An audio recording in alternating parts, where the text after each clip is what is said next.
Hey, David, stay with us because we also have on the telephone with us Gina Smith. She's the correspondent from the state in Columbia that wrote the article this morning. Gina, was it actually you who met the governor at the Atlanta airport today?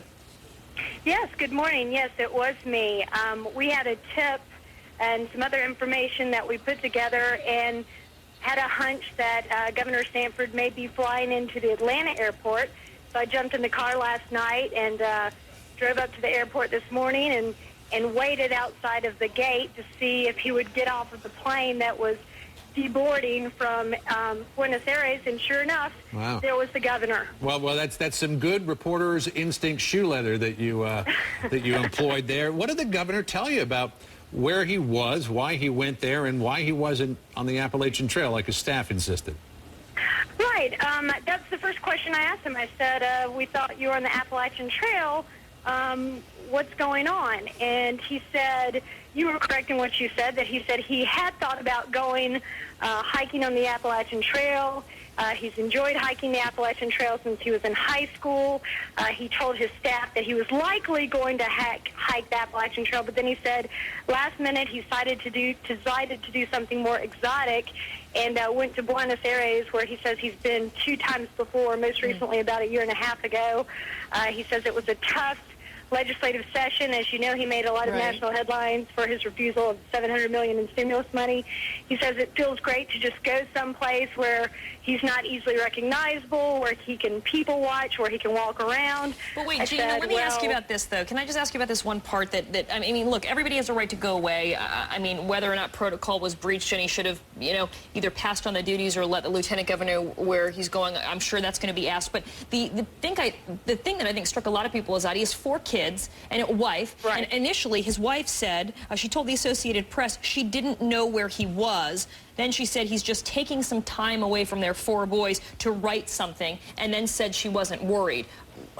And that's the part I think that struck a lot of people as odd. Right. I agree with you. I think it is odd, and I think there's more to the story yet to be told.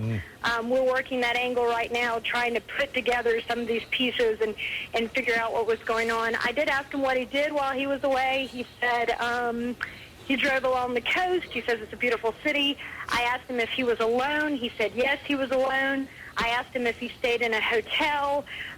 Then he said he saw where I was going and he didn't want to discuss anymore. So here's a question that I have. So he left out of the Columbia airport in South Carolina. There was one of his gubernatorial, the state police vehicles that was found there at the Columbia airport. There was also a state police vehicle that was at the Atlanta airport. Was that a vehicle he was going to use to go home?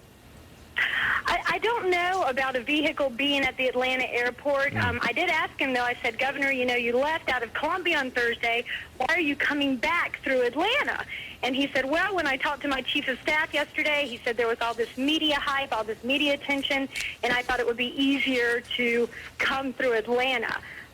Interesting to note, there was an aide there who met him. I don't know if it's one of his legislative aides. I don't know if it's a family friend, but there was someone who obviously knew he was in Buenos Aires who came and met him at the airport and escorted him out to what I assume is a private car, a state car. I don't know. All right. Well, which then raises the question, David Mattingly, of if the staff knew that he was in Buenos Aires, why were they continuing to insist he was on the Appalachian Trail yesterday? Well, the staff was saying that they, all the way up until late yesterday evening, were saying that as far as they know, that he was on the Appalachian Trail. He only contacted the staff once, speaking to his chief of staff. That was yesterday morning when he called in and found out about all the media attention that was being generated by his absence. All right, and meanwhile, of course, as we know, why do people care? Can you guys just sort of explain what's going on? And I'll start with Gina. Just explain what's going on with the relationship he has with the lieutenant governor. I mean, you guys were all tipped off by various other politicians saying something doesn't smell right here. Yeah, Sanford has a lot of enemies. I think that's fair to say on both sides of the aisle because he's very ideological. He disagrees a lot with his fellow Republicans. He's made a lot of enemies.